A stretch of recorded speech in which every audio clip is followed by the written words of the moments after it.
Welcome to episode 2, week number 4, right, of the NFL season. This is, right now, we named this Four, the North, which, is a kind of cheesy dad pun name, but I'm PJ. I'm Chris. And this is our podcast. Let's talk NFC North. Let's recap the wild weekend that was week 3, because we have things to talk. We have the Lions to talk about and their impressive win. We have the Bears to talk about. We're gonna get to the Packers. I promise you. I'm not that heartbroken, but I'm super heartbroken. And Chris is riding high on the Vikings win. So, starting with the Lions, right? The Lions on Monday Night Football versus the Ravens. How much of this game did you watch? Because I watched actually watched a good chunk of this game. I actually just watched the highlights on both sides. It seemed there was a lot of offense. Just a lot of offense and some defense. I mean, but with the score like that, it's hard for a defense to justify giving up that many points in a game. It's that. So like I said, I watched a good chunk of this game, and if we recall correctly, we both predicted that it was going to be a victory for Baltimore by double digits, I believe. I think we both said like 10, maybe 14-point victory for Baltimore. And what I did not expect the game to become was a back and forth barn burning affair. And I did not expect that the Ravens defense was going to look that bad. It was atrocious at times. I was surprised. I was like, once I read the stats on David Montgomery, I was like, really? Wow, that is quite amazing that he was able to get that much yardage.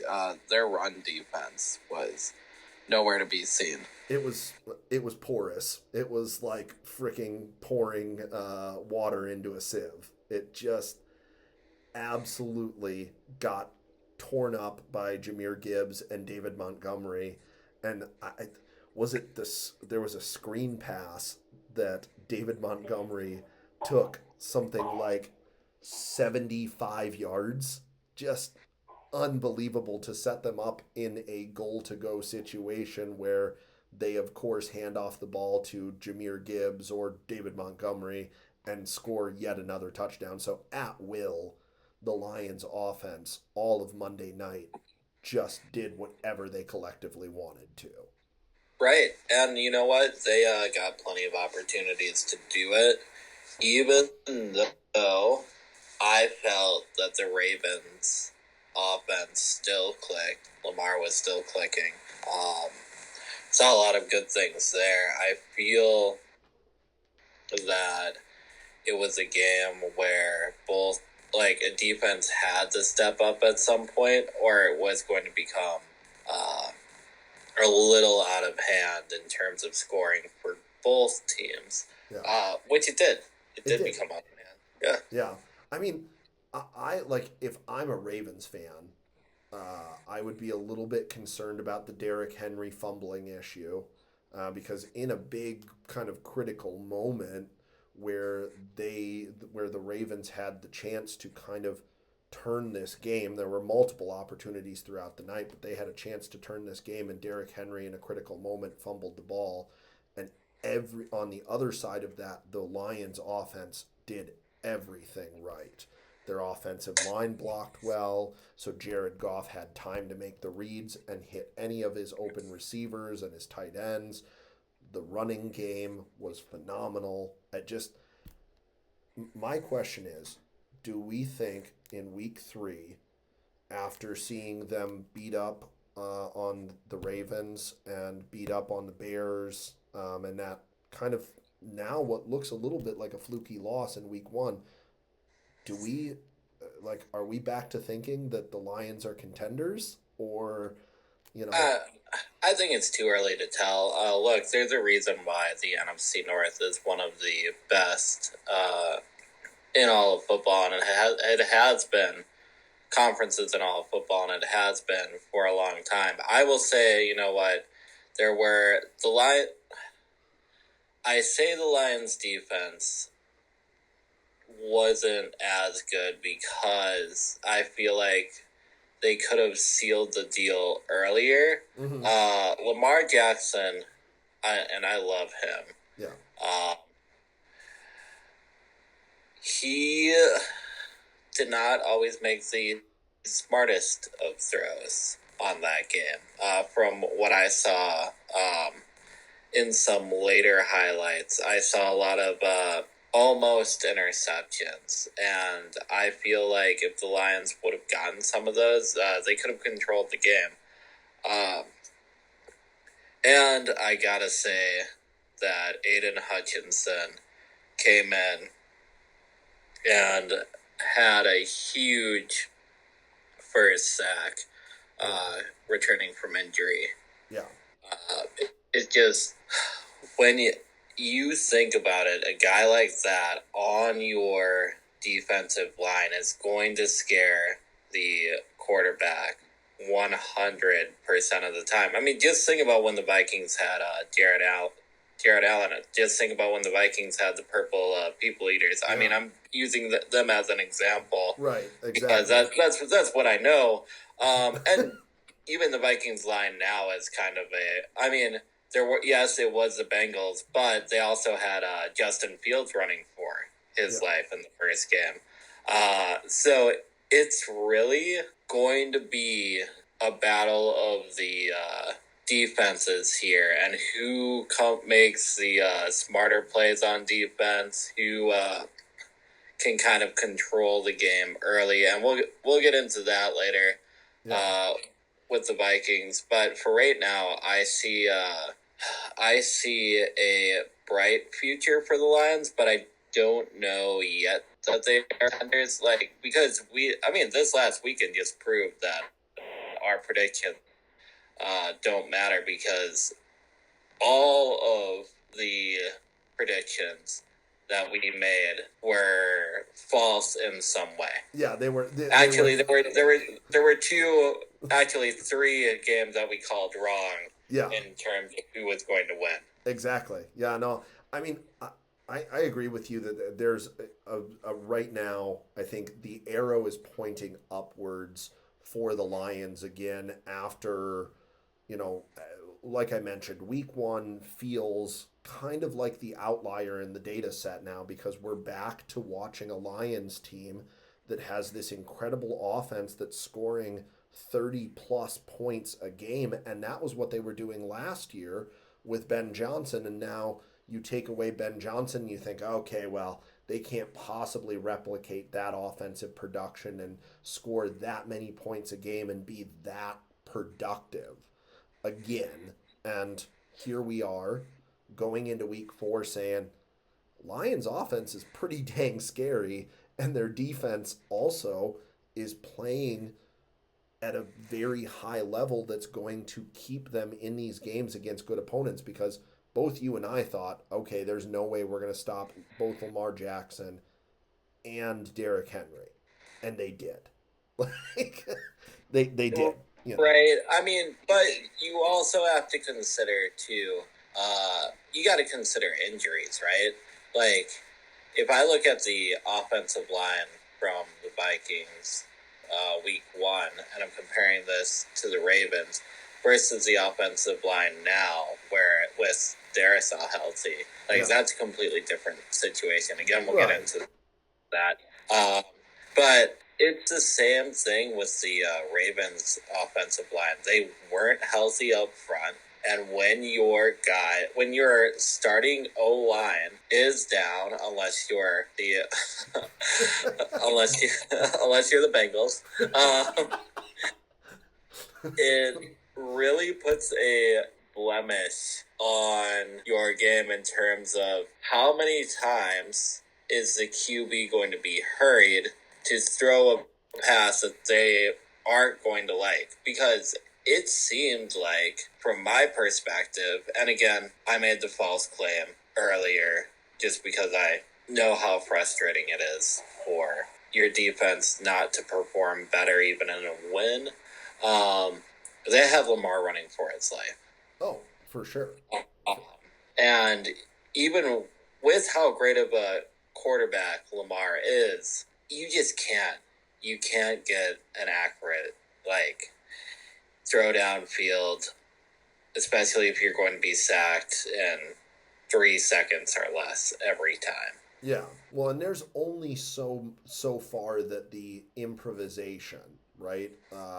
Being able to run around outside of the pocket and make these off schedule plays is going to work, right? That's all well and good, like when everything is kind of going to crap and you're like, okay, I can roll out of the pocket and I have this outlet. Like that's a great skill and a great asset to have in a quarterback, but I don't think it can be the thing that you rely on for your offense to function. Like just look at, for the example, the Kansas City Chiefs this year. I think we're finally at this point where all of a sudden Patrick Mahomes has had all of this put on his shoulders where he has to make the plays and he's running around trying to make something happen, and there's only so much you can do running around trying to make off schedule plays. They're really awesome, and granted they're part of the kind of current offensive landscape that exists in the NFL, but it's not something that you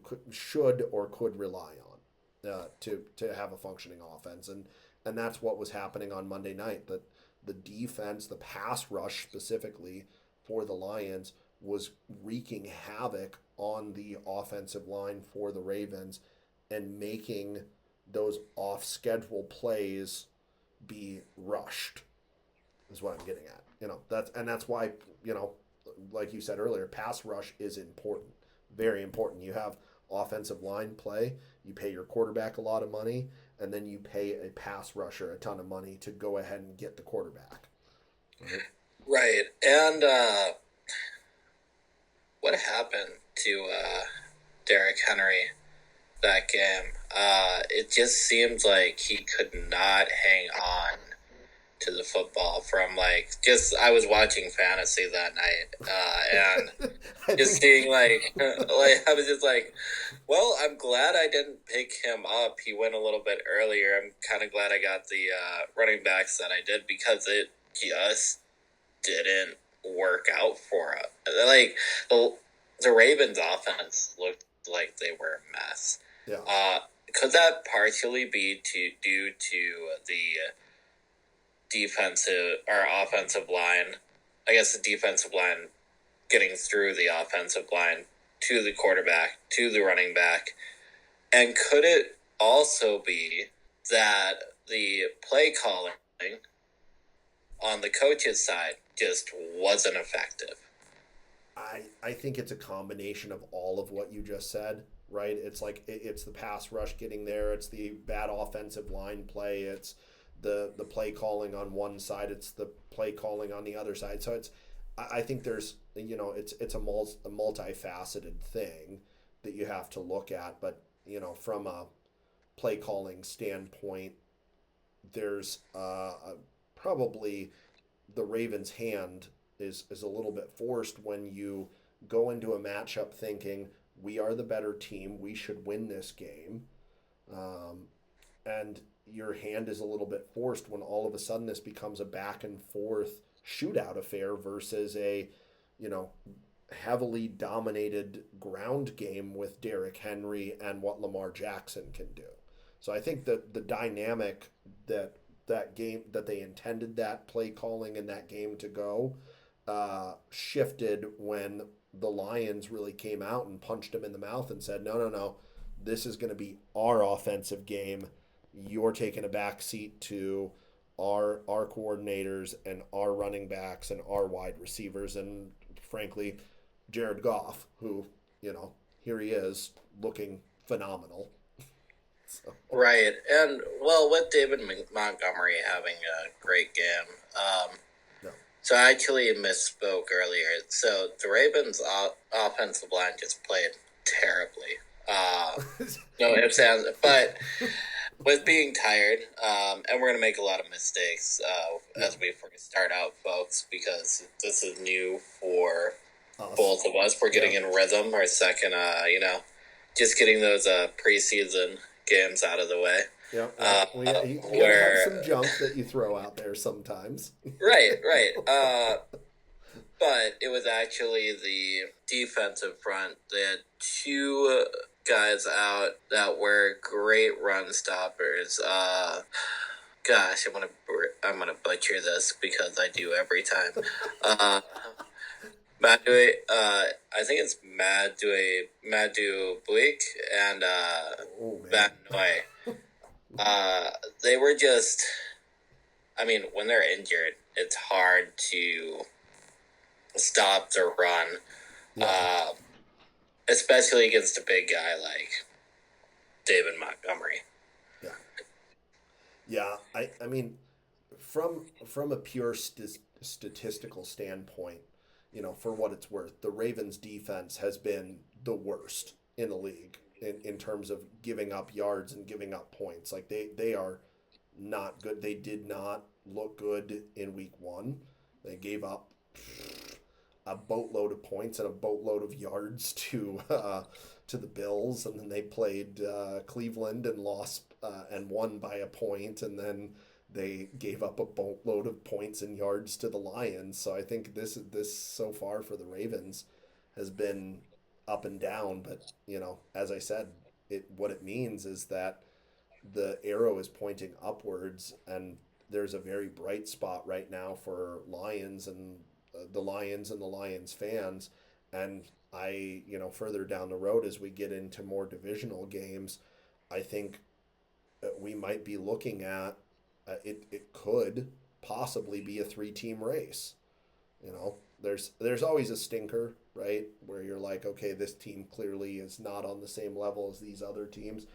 It could be a three-team race. Like you said, we're going into week 4, so we don't know a lot right now. But It really depends on the schedule and how well they play. yeah, I think Detroit has to continue playing well early on yeah. because they do have tougher games coming up Oh in yeah, the no, near future. no, for sure. I would agree. You need to set yourself up for success in September and October. So in November and December, you're playing the kind of football that you want to play at the right time, right? The Unless Case Keenum plays amazing and gets you to the NFC Championship from 2-5 I somehow. we're gonna talk about that, by the way, in a little bit here when we get to the Vikings. Right. We're gonna talk about the quarterback whispering capabilities that the offensive coordinators and the offense for Minnesota has had. That we're gonna get to that later. We will. We certainly will. Oh, so let's talk Chicago Bears, which it pains me. I have a bias, but I think what I my big takeaway from this game for the Chicago Bears is that they flipped the script completely, right? Because week 1 They have that devastating loss. They blow the lead against the Vikings.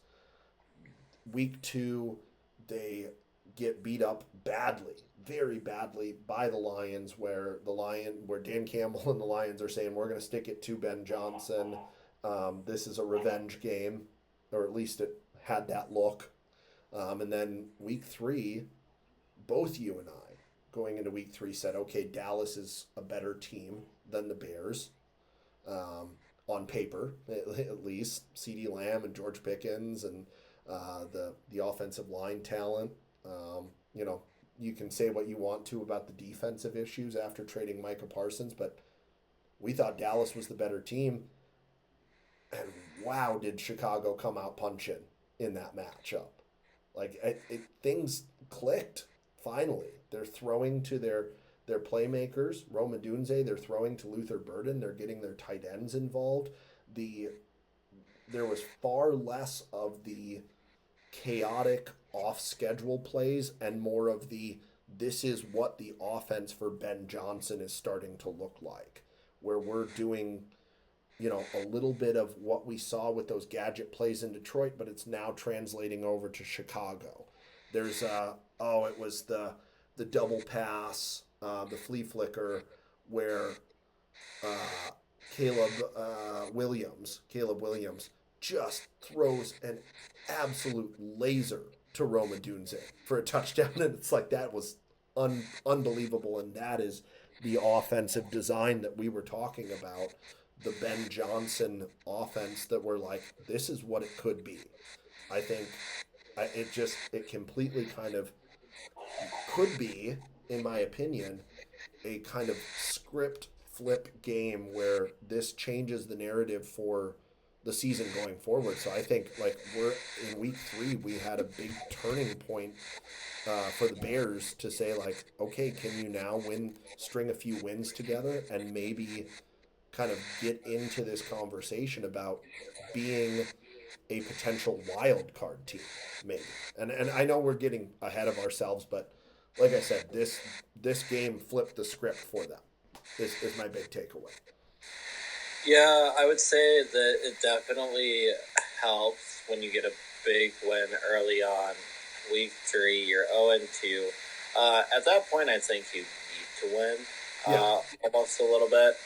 Uh, I'm not sure how well they'll play down the stretch. I think the Cowboys, in return, had a Cowboys type game. If you know what I'm saying. Sure. I mean, like what I failed to mention with the Cowboys is like within two offensive series, they had already lost George Pickens to an ankle sprain. Not George Pickens, C.D. Lamb, their top wide receiver, to an ankle sprain. Right? Which is, I feel so bad for Dak because every year it seems like there is a key receiver that goes down, and all of a sudden he's like, what can I do? Especially if it's your number one guy. Yeah. Like, right. The Vikings without Justin Jefferson, I feel like, is a little different if you have Jordan Addison on yeah. But like you have without CeeDee Lamb, what do you have? George Pickens, which the George Pickens experience in Pittsburgh was up and down, and George Pickens in Dallas. I don't know if that's going to come to fruition, but yeah, it does not help. It does not help when you're playing, you know, within the first quarter of the game, you've already lost your top wide receiver. So it feels as though every year, like you said, Dak Prescott just gets dealt a really bad poker hand and Jerry Jones does nothing to fix it for him. Trades away one of his best defensive players and doesn't get him very great field position, I can tell you that. Those future first round picks are really going to help out Dak Prescott this year, right? It's a guy I feel bad for because he plays so well, and I feel like Romo had similar experiences. He did. Though Romo had chances, it's just he, he he, didn't take it when he had a generation like Romo had this problem with having generationally bad playoff performances. Just right. It like was just awful. I awful. felt bad for the guy. Like if there was one time where I wanted the Cowboys to win, it was with Romo. I feel like the Cowboys fans aren't even as obnoxious anymore because No. they haven't been winning. No, they haven't been. It's the cycle of the Cowboys fan every year is the get super excited in the off season and it's our year, yay! And then like they just got dealt a really bad hand this off season, like the whole Micah Parsons situation and Jerry Jones trading Micah Parsons to the Packers and then doing backflips to justify that, and now the loss of CD Lamb for 4 to 6 weeks. So it's a bad hand that he's been dealt. And but I digress because we could go on all day about the woes of Dak Prescott and the Dallas Cowboys. But really, what I want to talk about is uh, kind of the perception right now of or the temperature of the fan base for the Chicago Bears, because you mentioned it before we launched into this kind of tangent here, is that week 3 set up for the Bears as a must-win game. And I hate that scenario that when people are like, oh well, this is a big game, this is a must win for the Packers, or this is a must win for the Bears. Like, I don't like that scenario, but it was very much that scenario this weekend for the Bears, where they went in, if they go down 0-3 to start the season in early September, like, no, it's not going to kill your chances, but you significantly decrease the probability that you're going to, compete for the division, or make the playoffs if you start off 0-3. Like that's just a statistical fact. Both you and I know that, but like we talked about this last week. Adam Thielen had that perfect quote of, he goes, I've been on teams that started 5-0 and we missed the playoffs. I've been on teams that started 0-2, 0-3, and we ended up going to the NFC Championship. So it, you just never know, right? But I think the fan base for the Bears was at this point where the interest was going to tank quite a bit if they did not win this weekend. I think now there's a few raised eyebrows. If I was a Bears fan, I would still be wary. Just because don't, I just don't know how well they can play against a good offense Mm-hmm. that is going to, wear their defense down a little bit, No. that's fully healthy, can run the ball on them, and a good defense when they're not on the field the whole time. Because you saw a lot of the Cowboys' defense, and that was not pretty. Yeah, no, it was not pretty. No. Um, I think those are, you make a very valid point there.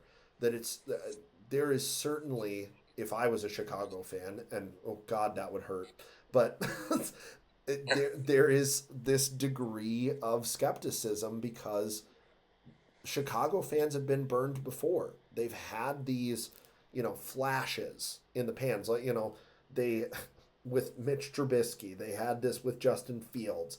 They've now had this with Caleb Williams. And they've had this happen before where they're like, oh my God, we're good.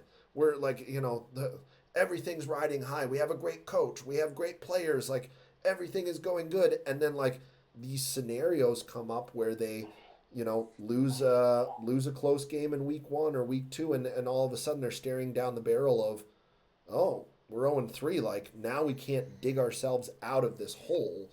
Um, and we didn't even mention the fact that the Bears already started off the year in the NFC North 0-2 because they played the Vikings on Monday Night Football week 1. They lost that game, and then they got whooped on by the Lions in week 2. So they're now they're already at a disadvantage for trying to compete in the NFC North because of how the scheduling started out. So, Yeah, it'll be interesting to watch for sure. We'll keep a close eye on it. Are we? Is that time, PJ? Is it that time where we talk about your grievances from Sunday night? yes, I need to air my grievances. I need to first say, I, I very much appreciate my co-host for immediately checking in on me to make sure that I was, had a somewhat positive spin on that game. I appreciated your text message because both you and I, as Vikings and Packers fans, have had our fair share of tough losses, and to say that that was it, it was it was a tough loss for the Packers against the Browns, and B, it was a strange loss, just a really strange, fluky scenario that the end of the game ended up being, and I just I went into this past weekend of football thinking like, oh, okay, like Iowa played on Friday night. I'm gonna sit there and be able to watch stress-free college football on Saturday, and then like I was like, okay, perfect. The noon game is a perfect scenario. We're playing the Browns. They're not a good offense. Like we should, we're riding the like as a Packers fan, I was riding very high and thinking like, okay, we should take care of business. This is a game where you go and take care of business and you're clearly a superior team to the Browns. And we talked about it in our preview where we said the Browns' offensive situation bad. And on paper, the Packers are a far better team than the Browns. And the whole way it played out from the jump was terrible offensive line play across the board. And I mentioned this to you in our text messages back and forth, during, before, after the game, right? Is that the offensive line, we talked about this stress of needing to have the offensive line protect Jordan Love for the Packers to do well. And the offensive line did not do that. I really disagree with the choice to play an injured right tackle in Zach Tom, who one play into the game got injured. He re-aggravated his oblique. And so now we're down to our third string right tackle, and that was a freaking cluster F. Um, and the whole day, Jordan Love did not have time to do the drop back passing game that normally makes the Packers offense function well. And on top of that, with bad offensive line play, they couldn't get the running game going. And another atrocity that I'm going to point the finger at and say this is terrible is Rich Bisaccia and the frickin' special teams that had an absolute meltdown at the end of that game. So, like the one bright spot that we talked about that I told you is defense played well. I'm happy about that. The fact that we only gave up 13 points uh, to the Cleveland Browns makes me feel good about our defense. But I have a very sour taste in my mouth after that loss, and even days later now, diagnosing this and trying to figure out, is this a blip in the radar or is this indicative of bigger issues for the Packers? And we can start the conversation there. I think the Packers were exposed a little bit. I think there might have been an overconfidence going in the game. Mm-hmm. I think my takeaway from it is Joe Flacco bought into Steven Kavansky's system, which he's like, hey, you know what? You're not going to make those big plays. You're going to play complementary football, No. and we're going to get the ball rolling. And I mean, I gotta say, Stephen Kapansky, know the guy, know the guy's coaching style well. Yeah, He yeah, was yeah, the offensive coordinator of the year. The Vikings made that incredible run, yeah. and you know what? He just has a way of scheming guys open, or not scheming guys. He has a way of scheming it to work with what he has, which on the Browns the past few years hasn't been very much. And now he has a defense Yeah. that can hopefully, or at least when they're not playing any VAR teams, either VAR teams. You butthead. You're such a butthead. That's so Get salty. Joe Flacco short field position. I mean, yeah, that was the difference maker. Go ahead. That was the difference maker in this game is that the Packers really yeah, they did nothing on offense. Like you can't score 10 points on offense and expect that you're going to walk away with a win. Like that if they would have won the game on the field goal that got blocked ultimately to set up the game winner for Cleveland, like it was going to be one of those moments where you're like, we won, but that felt bad. Like there's a lot to kind of learn from that. And at the critical moment when we saw Cleveland not be able to do anything all game, at the critical moment, Jordan Love makes the biggest mistake in the game, throws a just back-breaking interception that sets up the short field and the score to tie the game that ultimately leads to the Cleveland win. So, I've like I said earlier, I've got a lot of fingers to point, and that defense for Cleveland, holy crud, are they good? Miles Garrett is an alien and just an unbelievable game wrecker. That defense, I texted you this. That is probably the best defense that opponent wise that the Packers are going to play this year. Yes, there are going to be really good defenses that they play down the road here. I know that. But that has to be, at least looking at this from the outside analytical perspective that we are right now, that is the best defense that they've played this year thus far. Like, Do you think the Packers are in trouble over the next couple weeks with their offensive line health being the way it is? it doesn't make me feel good. I really really need to see the offensive line play well against the Cowboys. We're in this situation. I'm not going to call it a must-win game, but you need to bounce back against the Cowboys and show that your offensive line can protect Jordan Love and that he is able to have time to make those downfield passes that make the offense look spectacular. In return, I would say there also needs to be a number of play calls that that are essential to getting the ball out quickly. Because Yeah. if you look at the reality of the offensive line, you might not have a healthy line for 3 weeks, maybe even more, and Yeah, your guys' backups haven't proved that they are. They're stinky. They are bad. I am not ready to say that.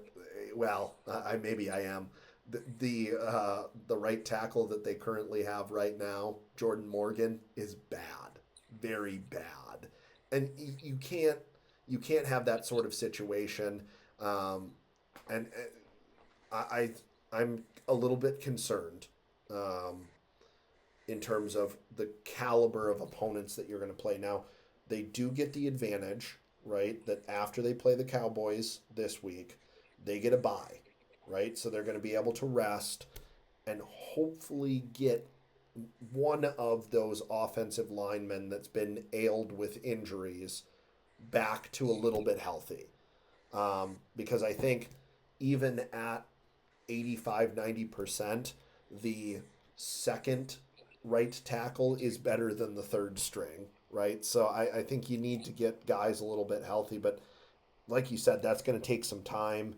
I'm looking down the road here and seeing the Packers' schedule. Like after the bye, they have the Bengals, the Cardinals, Steelers, Panthers. The big one where I get start to get concerned is when we get into playing teams like the Eagles and the Vikings and the Lions, and then we play the Bears. Like we have three divisional games back to back to back in November into December. Then we play the Broncos. So it's like they're gonna start playing some better, more talented, and on the tier of can be considered elite defensive units that we know to have good pass rushes, that we know have good secondary play, and are going to cause problems for the Packers offense if they can't stand up and protect Jordan Love.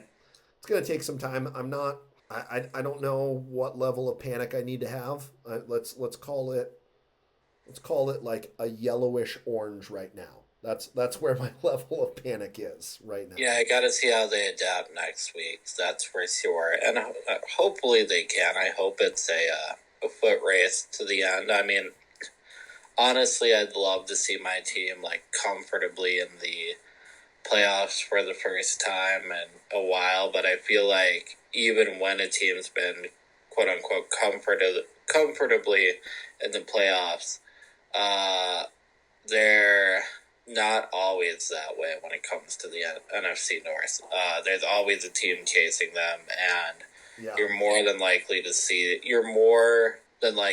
them after the wild card game. Granted, you're at home, Yeah. but we it having home field advantage doesn't always guarantee a win. It does not.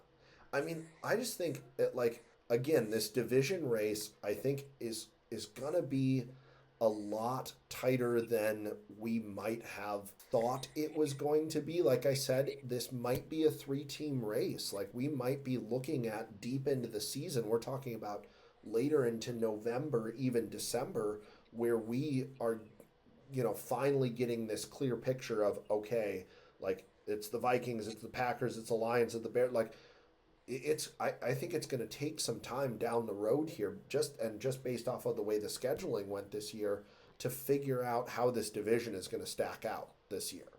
Um, like I will say this, the loss on Sunday for the Packers definitely threw a cold bucket of water on the notions that they were going to. I did not like the we're going to go undefeated talk, and I did not like the oh my god, we're going to the Super Bowl talk.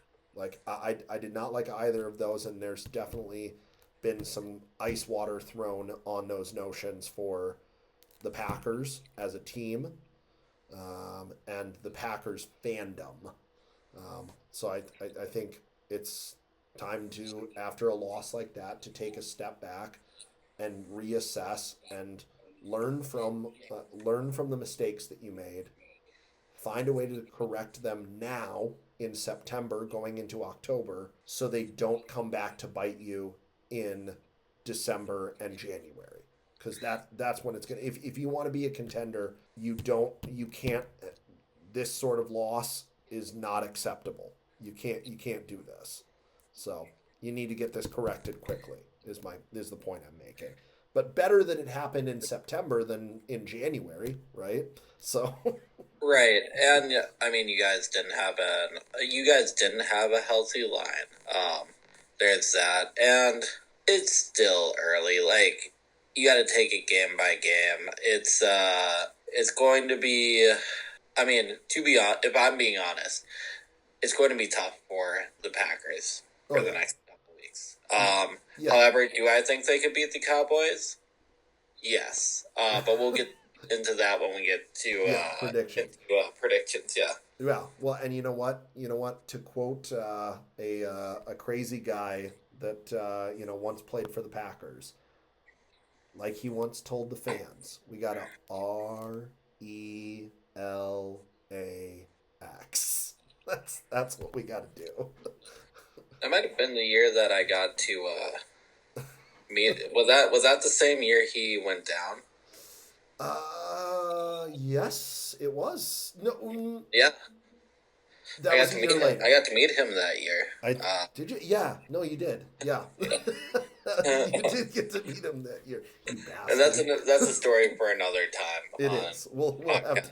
We'll have to tell that one time. Yeah. That is a good story. Well, with that, we have now reached we have now reached the kind of the final game that we were going to recap of this weekend. Vikings Bengals. I will let you take this away because this game was phenomenal for a lot of Um, reasons. so I feel like it was a game with where we had the better backup quarterback. We Mm-hmm. had the Alex Smith, Yep. and the Browns had Jake Browning, who he's not bad, No. but his offensive line didn't give him any help whatsoever. He was being pressured all game. And till like you text me, the tale as old as time. Bengals offensive line did not hold up against a hungry Minnesota Vikings defense, and man, they really well. Specifically, the with the performance of the and might I say the best performance of any defensive player in the NFL in the first half, mind you. Got it done in the first half. Isaiah Rodgers. I was very impressed with that man. Especially so like there was the interception. There was there was another forced fumble. But the one on Jamar Chase after Jamar Chase was like, oh yeah, I might gritty if I reach the end zone. Just like watching him get dismantled that day and then watching him drop that ball after, well, I mean, it was punched out of his hands, but he should have had better ball security. Yeah. When it was punched out of his hands, scooped up for the score, no. When it was turned over, I had a smile on my face because You knew. I might have said a few choice words, and You, been happy with that. I won't say I won't say it out loud, but I have a text message about Jamar Chase and your feelings on it. I love how Justin Jefferson, like before the game, they were like, "Oh, he says he's going to do gritty when he gets in the end zone," and Justin Jefferson was like, "We'll see." we'll we'll see. You know, so I I really like I have come to kind of like the personality swagger wise of Justin Jefferson. Like granted, like it really annoys me to no end when he does well against my team, but the personality swagger that Justin Jefferson has is the exact right personality that you need to have to be an elite wide receiver one in the NFL.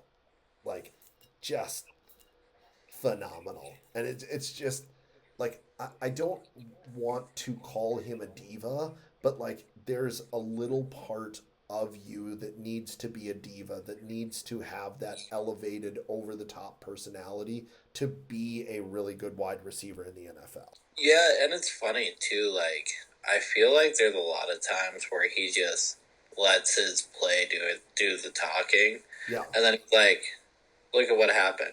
Like I think he's only going to be better with the season as teams figure out who are we going to guard. Jordan Addison, who's back Yep. this next Sunday Yep. as the Vikings travel to Dublin, yeah, Woo, Dublin. to take on the Steelers. Yep. I think we could potentially see these two being talked about again as the best wide receiver duo in the league. Hands down. For certain, I know that Justin Jefferson and Jordan Addison when they are both on the field, are the best wide receiver duo in the NFC North, hands down. And they are in the conversation for best wide receiver duo in the NFL. Because I can't really name many other wide receiver duos that I would take over them. You know, maybe Devonte Adams and Puka Nakua. You know, like maybe, but like the production is not there as much. But I have, you know me, I have a soft spot in my heart for Devonte Adams. You know, Yeah. Yeah. so hands down, easily the number one and number like the best wide receiver tandem that exists in the NFL, probably.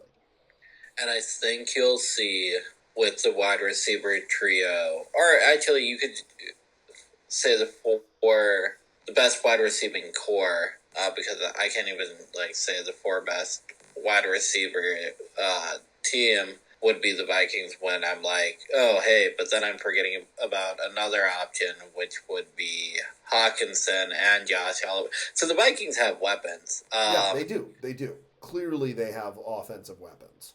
Right. And let's talk about that offensive line real quick. I mentioned it earlier in the podcast. Christian Darrisaw coming back changed that whole demeanor. It did. Yeah. Carson Wentz had time to throw, though Carson Wentz held on to the ball too long. He did have a few sacks that were. But he just ate it at that point. Like, you don't have to do much when your team's up by that much. Yeah.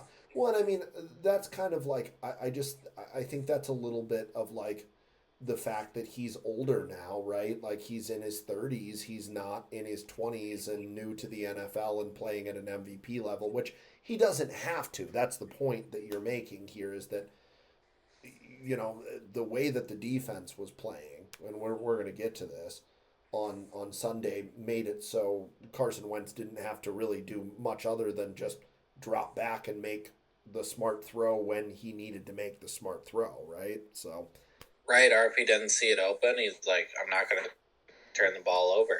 Yeah, that's smart play. Run time off the clock. Yeah. Right. Can we go ahead. Can we just talk about the fact that this is now, like, depending on where the trajectory goes for Carson Wentz, this might be 2 years in a row where Kevin O'Connell takes a aging journeyman QB and makes him look effing brilliant. Like, did it with Sam Darnold. You know, I laughed. Okay. I recall this because you saved the receipts, right? I texted you and I like sent like crying laughing emojis when they're like, oh, we signed Sam Darnold. And I was like, haha, that's great. Great. Fantastic. Enjoy Sam Darnold. And weeks later you were like, how about that? Like, so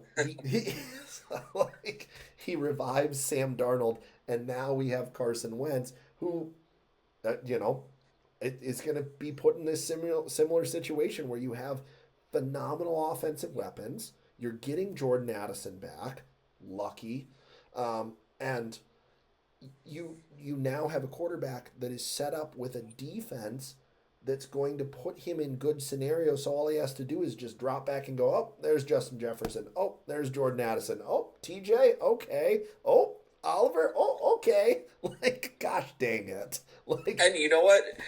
Let's understand this. He was essential. He was paramount to the Eagles winning that Super Bowl that year. Oh, he was, for sure. Yeah.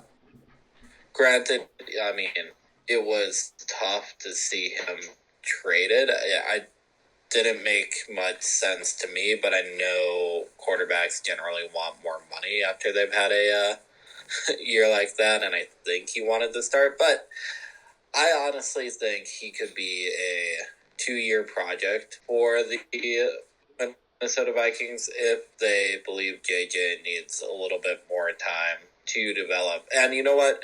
With JJ McCarthy, too, if I'm looking at it from a perspective of is he the future, is he not the future, my thing is I don't know that yet. Yeah. I haven't seen him play behind a healthy offensive line or without one of the best or with one of the best receivers in the NFL. Right. Yeah. Which is Jordan Addison. Yeah. So yeah. You have, we'll see what happens with him. Yeah. But for right now, I'm going to hopefully enjoy. I don't want to jinx it. Carson Wentz. I will say, I did say when Sam Darnold came to the Minnesota Vikings, you think he's terrible, and then I said, look at his stats in Carolina. Were they that bad? And I think I remember the conversation going like, well, actually, he didn't have anyone to throw to. Also, his first game. Yeah. I go back to that, like, throws an interception and then comes out and just balls out on the Jets. Yeah. No, nonetheless. Yeah, I mean, well, and you pointed it out to me that Sam Darnold there's a reason he was a first overall pick. There is a reason he was. He's a talented QB. And what I'm getting at is that Kevin O'Connell and this whole offensive system, the way it is set up, he is he played quarterback in the NFL. He was a backup for Tom Brady at one point. And he learned under that Belichick system of just, okay, you don't need to be a, incredibly athletic QB to be the most successful in the NFL. You just have to play efficient and not make mistakes. Be smart. Don't turn over the ball. Get touchdowns instead of field goals. And so he takes that offensive philosophy and institutes it, and implements it to the entire team that he's now built, right? And drafted and made this freaking awesome offensive juggernaut. And then on the other side, you get Brian Flores, who was a head coach who's defensive minded, and then they can just sit there and be like, we know football, and we're going to just, ugh. You guys have it so well on offense and defense. And just don't take it for granted. Don't take it for granted because it's very good. And Kevin O'Connell, I think, to me, in the NFC North, is top two in the NFC North in terms of coaches that I would want. Like, if it, Yeah, and we'll get to predictions in a second. But can we talk about, like, what the Vikings needed to win? And that was all of those things that we mentioned. Yeah. But more importantly, a run game. Yeah. Over 115 for Jordan Mason alone. I think you see him win the starting back role over Aaron Jones. Yeah. I believe that Aaron Jones will still be essential coming down the stretch, but he'll be more like a Matt Asiata type back, where he'll punch the ball in if need be. And that would be that would be a fantastic role for Aaron Jones to have when he gets back healthy, right? That it's like you can set this up in a way where if you have a great run game, the job for the quarterback becomes so much easier. And this is true across the board for any team, right? That like if your running back is eating 10, 12, 15-yard chunks at a time and chewing up, play clock, it is going to make the job that your quarterback has to do when he drops back infinitely easier, because that all of a sudden opens up easy opportunities in the pass game for play action. It just makes things so much more manageable. And, Carson Wentz is now, like you said, going to be in this great situation that we could possibly see what we discussed last week, this upward trajectory of really good game manager play. He doesn't need to be MVP level Carson Wentz. He just needs to be game manager Carson Wentz that can get the ball to Justin Jefferson and Jordan Addison, TJ Hawkinson, Ed Oliver, Naylor, you name another offensive player on the team. Right. Like Kristen Darisaw makes himself an eligible or declares himself as an eligible receiver and somehow picks up You I know what? That would be awesome. I would be on board for that. If I'm he actually. runs 50 yards for a touchdown, that would be impressive to Oh, see. oh my God! But A gadget play 50-yard touchdown for Christian Deers. it's we're we're not at predictions yet, but if you call, I swear to God, if you call that and that happens this weekend, I, I'm I'm gonna call you and tell Rachel that she needs to burn you at the stake because you're a witch. well, that's a big fellow running down the field there. That's yeah, Darisaul's a big man. He is a big guy. He is a big guy. No, I mean, can we talk about the defense and how like Isaiah Rodgers was phenomenal, but that defense for Minnesota, we talked about this last week. You talked about this last week. They're not at full strength yet. They still are not at full strength, and we just witnessed them dismantle the Bengals. Just absolutely dismantle. So I am, as a Packers fan, I'm a little bit concerned about what a fully healthy, clicking on all cylinders Brian Flores defense is going to look like.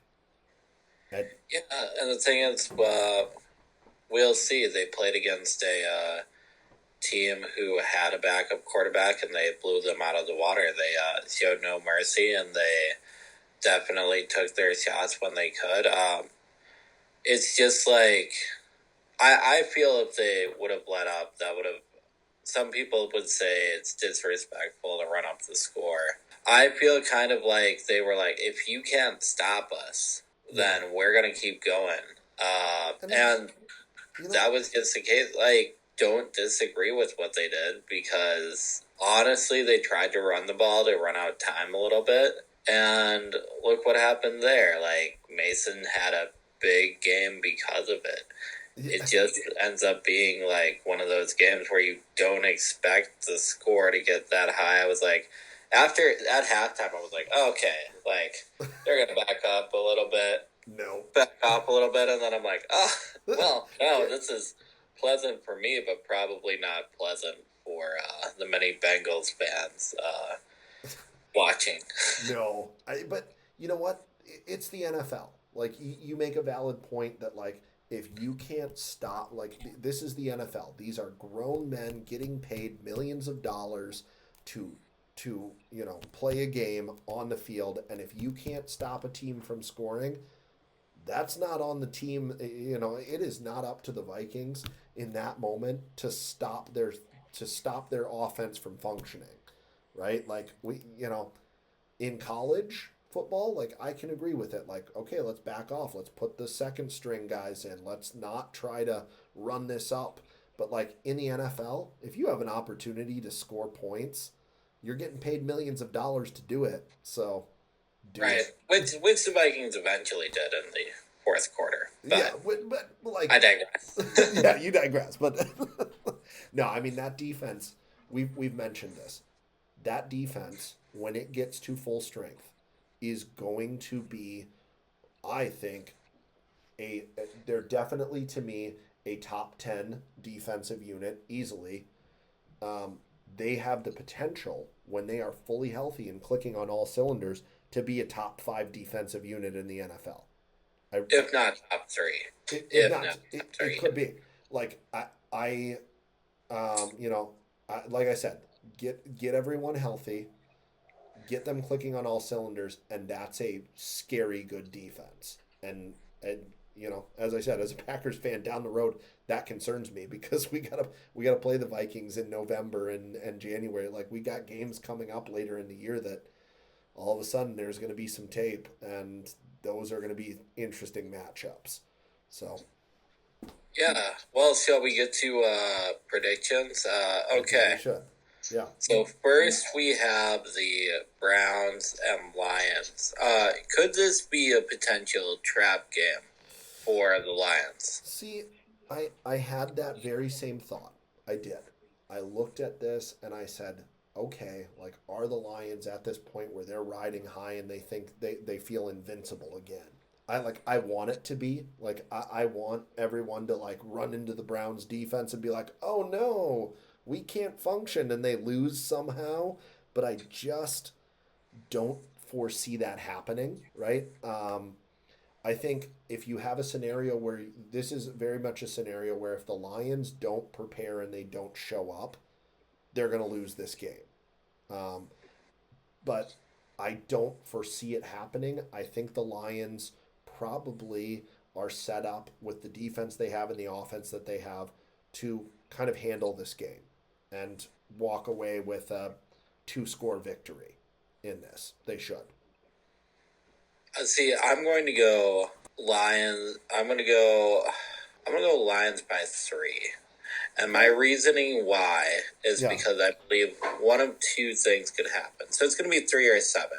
Okay. Uh, one of two things could happen. The Lions play smart all the way through, even with some offensive struggles that I think they're going to have early on. I think they can weather it. However, you have the one X factor who is Dan Campbell, Mm-hmm. and that will make things interesting if his play calling is how it has been in close games in the past. I think the game's going to be close throughout. The Lions could pull away at the end and have a 14-point victory, like you said, Yeah. but I think it is going to be much closer by 3 or 7, with the potential of a Browns upset based on terrific defensive play and short field position.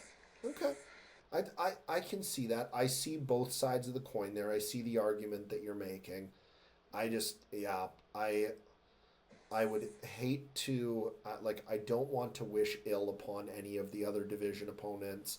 Like, would it be really great if everybody ran into the defense of Cleveland and was like, oh no, we can't figure it out? That would be great for me as a Packers fan, but I just, I think the Lions should be able to weather this storm and win this game. So, Okay, let's go to the Bears and the Raiders. Sunday afternoon football. is And that a 325? it is a 3:25 game. Okay, so America's game of the week, depending on where you are regionally. Is it at Soldier Field? I'm looking at that now because I had my notes, and then, as a responsible podcaster in their second week, I set them down. Uh, uh, I just don't know where I. Give me 1 second. I've got okay here. I got it here. 325 CBS game. It's in Las Vegas. It's so the Bears are on the road. Bears have been doing well. I haven't been following the Raiders as closely as I should, or looked at anything before the. I got busy this week. I really did. It's, you, Uh, we apologize that our level of research is in the preseason currently.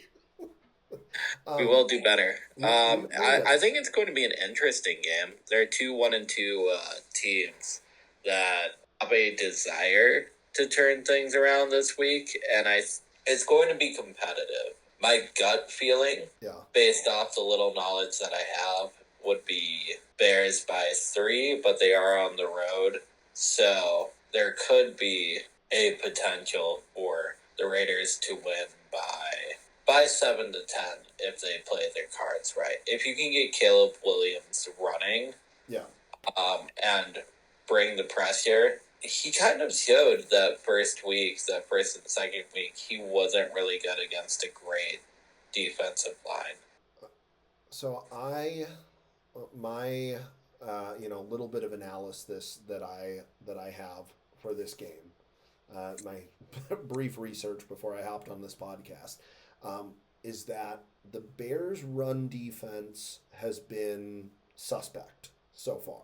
They haven't quite figured out their run defense, and on the other side of that equation for the Raiders is Ashton Genty. Um, so I like this matchup for Genty in terms of what he could get production wise against this Bears run defense. Um, I'm gonna say Raiders by 7 because they're at home and Pete Carroll has some voodoo magic up his sleeve against the Ben Johnson coached Bears. That's this is my that's my very kind of quick research on it that I like uh, the running game of the Raiders to open up opportunities for them to win this game by 7. I think it's going to be narrow. I think the Bears will be in it because the arrow has been pointing upwards after last week's performance for their offense. So it will be close. Ultimately, though, Raiders win this one. Yeah, I would, looking at it again, if I was to go with my gut feeling, Mm-hmm. I would say Bears win just because I feel like they might be riding high and they could bring some confidence in there. But if I was to go with the smart feeling, like you said, like normally the run play kind of dictates how the game's going to go. The Raiders definitely could take this. I mean, I could see it going either way. Yeah. But for the sake of time, let's move on. Yeah. We have a matchup with Green Bay and the Cowboys, as you mentioned. Sunday night I'd football. say, yeah. I don't know about the Packers' chances in this one. I'm going to say, well, but I also don't know about the Cowboys. I feel like it's just going to be a mess of offense. Packers have the better defense in my mind. If they can get Jordan Love some protection, it's going to be. And is this at Lambeau? No, it's in Jerry World. It's That might change things a little bit. Okay. So, depending on the protection, if the Packers give Jordan Love protection, they could win this game by 7 to 10. okay. If not, Cowboys win it by. It's the pendulum swings the other way, 3 to 7. Okay. Just because I think the Packers' offense overall is better right now. Yeah. However, the offensive line is a big question mark, and the defense can only handle so much. Yeah. Yeah. So a couple of factors that I'm kind of looking at in this game. First and foremost, it's a Micah Parsons homecoming, right? That this is a like all the focus, all the attention right now in the media is on. Oh my gosh, Jerry Jones traded Micah Parsons, and it was this whole sloppy, messy divorce, and he goes to the Packers, and there's this kind of I said it earlier. Jerry Jones has been doing these kind of backflips to justify this trade and be like, well, Micah Parsons wasn't all that good anyway. Um, I, I I like the. I think this Sunday night is going to be a big game for Micah Parsons. I think he wants to go out in front of that Dallas crowd in Jerry World and prove a point that Jerry Jones made a mistake trading him. So I think Micah Parsons certainly has a big game. I do agree with you about the protection. If the Packers cannot bounce back and cannot figure out this protection thing, we might be staring down the barrel of a second loss. I want to I you know as a Packers fan, I want to have faith that we're going to figure that out, and that the Dallas without CD Lamb is going to have some struggles on offense. So I'm going to say Packers by 3 because of the defensive factor. And just from a paper standpoint, I think the Packers offense is a little bit better than the Dallas offense without CD Lamb. So I'm going to go Packers by 3 in a close one. Yeah, we'll see. That one we're definitely going to probably be following down to the wire. I think it's going to be a stressful day for you, PJ. I, Exactly. I can't just can I just have like one weekend where I get an easy blowout victory for any of my teams, any of them? Like, Well, I was surprised it happened with the Vikings last weekend. That was pleasant. Yeah. yeah, you just got to coast. Like I sweated the whole game, and you sat there and you were just like, "This is fantastic. Is this what bliss feels like?" Right. Because normally I'm either frustrated that the O line's not playing as well, or that it's too close of a game. I will say Morgan did threaten that if I was going to get super mad that I needed to turn the TV off and I couldn't watch the game. The Uh, baby was sleeping. Yeah. well, the baby was awake, but she says if you upset our son because you're upset about a game, then you're not allowed to watch it. And I was like, okay, all right, I'm gonna calm down. I I'm just cool. I'm I'm cool. cool. I'm cool. Oh, I so I So did, you're clicking constantly. just God, I'm so nervous. I'm so. That's me every game. It doesn't matter who I'm watching. I'm nervous. I'm nervous about the teams that I root for. So the final game, the final game that we have to predict, the 8:30 a.m., the jewel of the day, the Dublin game, the Steelers versus the Vikings. You get a little Aaron Rodgers playing against a familiar foe, um, and you get to wake up at the crack of dawn and watch wonderful football from Dublin, Ireland. So, what are your thoughts on this game? I'll let you take the driver's seat on it.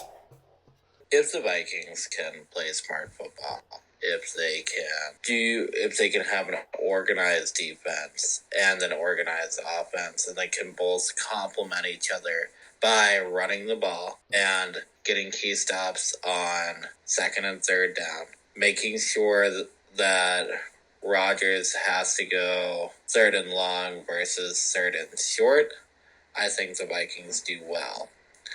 I personally love Mike Tomlin because he has a history with the Minnesota Vikings. I think that overall, if I'm looking at it, I'm looking at who has a better defense. Defense normally helps quite a bit when you're winning the ball game. Jordan Addison is coming back. I think he's going to want something to prove, Yep. or he has something to prove. Yeah. Chip on his shoulder. I think it's going to be a great day for the Vikings offense. I'm going to go Vikings by 7. Okay. I like this game for the storyline. The storyline of the game. The fact that it's old man Rodgers, the 41-year-old Rodgers, on Mike Tomlin's Steelers team versus the young Kevin O'Connell, Carson Wentz, which it would have been J.J. McCarthy, but it would have been like, so you're talking about this like young, new, sexy, sleek team versus the old kind of traditional Steelers. I love the storylines.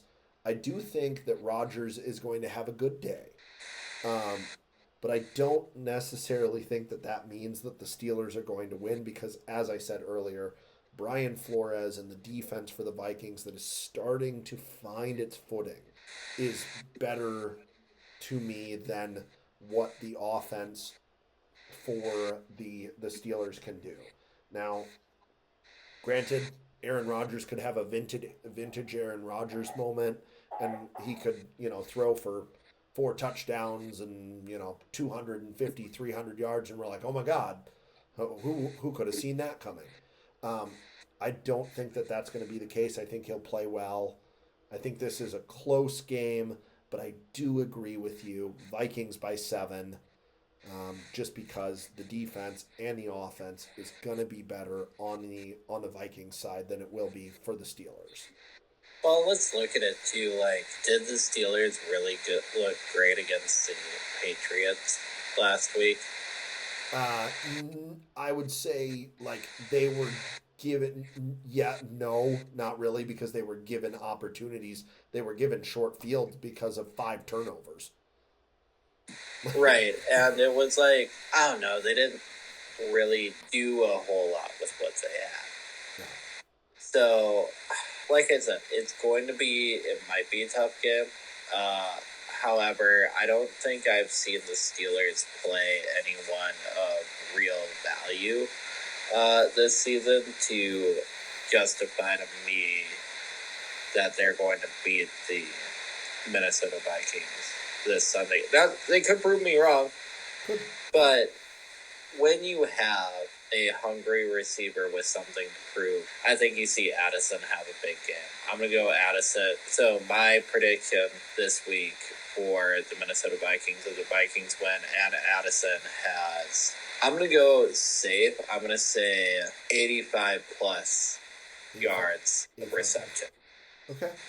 Okay. So here's my bold prediction. I think the Packers sack. I think the Packers defense gets 4 sacks on Sunday night as a whole. Yeah, see it. I I think I'm not saying individually one player is going to do that. I think collectively as a defense, their line is going to get 4 sacks on Dak Prescott on Sunday night. That's my bold prediction I'm making, which might not be too bold. Well, my Addison one might not be either because when you have Jefferson on the other side of the ball, you got a guard. Yeah, yeah. Someone. Well, so that's I think that's a good wrap up. Yeah. That's episode 2 of For the North.